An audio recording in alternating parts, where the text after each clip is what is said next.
மக்களே, இந்த வீடியோவில் நம்ம என்ன செய்தி பார்க்க போகிறோம்னா 750 ஊசி எதிரிக்கும் இந்த நிலைமை வரக்கூடாது. பொன்னம்பலம் கண்ணீர் பேட்டி இணையதளத்தில் வைரலாகும். பொன்னம்பலத்துடைய சமீபத்துடைய பேசிய வீடியோ வைரலாகி வருகிறது. வாங்க என்ன தகவல் என்ன செய்தின்னு இந்த வீடியோவில் விரிவாக பார்க்கலாம். அதுக்கு முன்னாடி முதன்முறையாக நம்ம சேனலை ஃபஸ்ட் டைம் பார்க்குறீங்கன்னா சப்ஸ்கிரைப் பண்ணாதவங்களாம் சப்ஸ்கிரைப் பண்ணிக்கோங்க. பெல் பட்டன் சிம்லமைக்கி நம்ம சேனலோட நோட்டிஃபிகேஷனை எனபிள் பண்ணிக்கோங்க. நாங்கள் போடுற வீடியோ எல்லாமே உங்களுக்கு உடனுக்குடனே வந்து சேரும். தமிழ் சினிமாவில் ஸ்டண்ட் கலைஞரான வாழ்க்கையை தொடங்கிய பொன்னம்பலம் பல திரைப்படங்களில் சிறு சிறு வேடங்களில் நடித்து வந்தார். இவர் சரத்குமார் நடித்த நாட்டாமை படம் திருப்புமுனையாக அமைந்தது. அந்த படம் இவருக்கு பெரும் புகழை பெற்று தந்தது. தமிழில் மட்டுமல்லாமல் மலையாளம், தெலுங்கு, ஹிந்தி என பல மொழி திரைப்படங்களில் நடித்திருக்கிறார். நடிகர் பொன்னம்பலம் அவர்கள் சிறுநீரக பிரச்சனையின் காரணமாக மருத்துவமனையில் அனுமதிக்கப்பட்டிருந்தார். அப்போது அவர் பொருளாதார சிக்கலில் சிக்கி தவித்த போது மருத்துவ செலவுக்கு பணம் இல்லாத நிலையில் தனக்கு உதவ வேண்டும் என சமீபத்தில் ஒரு வீடியோ வெளியிட்டு பேசியதை தொடர்ந்து பலருமே அவருக்கு உதவி செய்து வந்தாங்க. தற்போது ஓரளவுக்கு உடல்நலம் தேறி இருக்கும் பொன்னம்பலம் பிரபல யூடியூப் சேனலுக்கு பேட்டி அளித்திருக்கிறாரு. அந்த பேட்டியில் பார்த்தீங்கன்னா அதில் நான் உடல்நலம் பாதிக்கப்பட்ட போது முதல்ல எனக்கு உதவி செய்தது சரத்குமார் சார் தான். பின்பு அவரே பலரிடம் சிபாரிசு செய்தார். அதன் பிறகு KS ரவிக்குமார், தனுஷ், அர்ஜுன், சிரஞ்சீவி என பலருமே எனக்கு உதவி செய்து வந்தாங்க.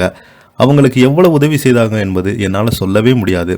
ஆனால் என் மனசு நிறையும் அளவுக்கு உதவி செய்தாங்க.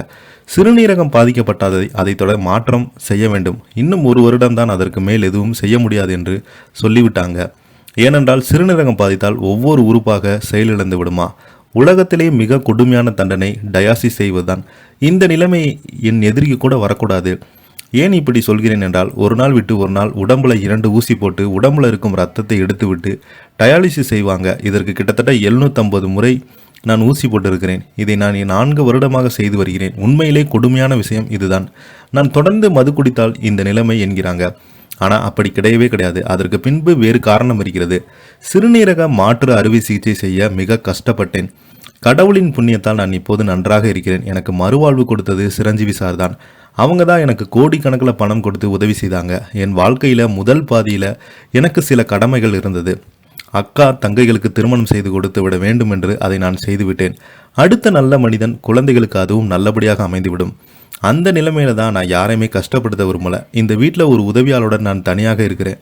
பண உதவி செய்து பலருமே எனக்கு உயிர் கொடுத்துருக்கிறாங்க. அதுவே எனக்கு போதும் என்று பொன்னம்பலம் சமீபத்தில் ஒரு பேட்டியில் கதறி எழுதியிருக்கிறாரு. அந்த வீடியோ இணையதளத்தில் அதிகமாக வைரல் ஆகிட்டு வருது. அது மட்டும் இல்லாமல் சமீப காலமாக பொன்னம்பலம் அவர்கள் தீவிர சிகிச்சை பிரிவில் அனுமதிக்கப்பட்டதாகவும் இறந்து போயிட்டதாகவும் நிறைய பேர் வதந்திகள் பரப்புனாங்களாம். அதற்கும் பதிலடி கொடுத்துருக்கிறாரு. இதை பற்றி நீங்கள் என்ன கீழே உள்ள கமெண்ட் பாக்ஸில் மறக்காமல் பதிவிடுங்க. இந்த வீடியோ பிடிச்சிருந்தால் லைக் பண்ணுங்கள், ஷேர் பண்ணுங்கள். நன்றி, வணக்கம்.